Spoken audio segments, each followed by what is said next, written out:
Fasting and feasting, they are essential parts of our liturgical and spiritual life.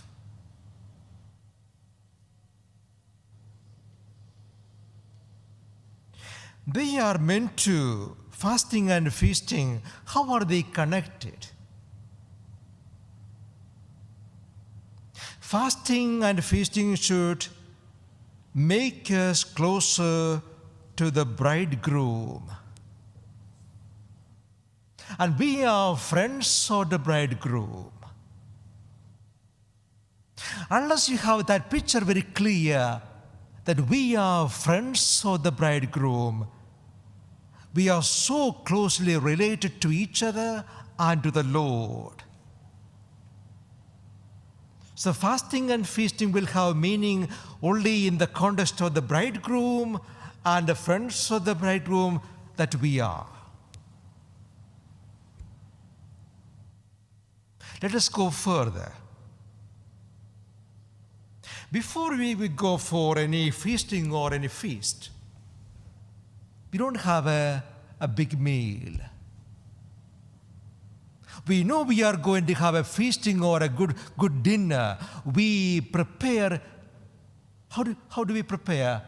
By avoiding a meal before that. So the fasting, that leaving the meal before the big meal, is to enhance the experience of the feasting. So fasting is meant to enhance the experience of the feasting. So understanding the meaning of fasting that way is very significant. In other words, fasting on its own, without anything to do with the bridegroom or the friends of the bridegroom, is totally meaningless. Of course, it can be a kind of dieting for losing your weight. Not totally useless, but spiritually useless. The other is you are fasting because you want to have more of the feasting that is coming. Think of this too. Jesus was in the desert for 40 days, and there he was fasting. It was not an empty exercise for him. He was filled with the Holy Spirit, and he was having a feasting time with the Father in the desert. So our spiritual, at least whenever we have the fasting, always connect that with the prayer and a time with the Lord. To give you another meaning for all this is theological. What's called the already and not yet. These are theological terms. Already and not yet. See, the Lord is speaking about, this is a time for feasting. The Lord told his disciples, I am here with you. This has to be a joyful time.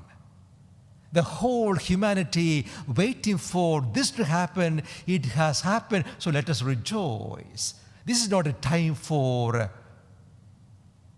fasting, a time for celebration, but a time will come, I won't be with you anymore.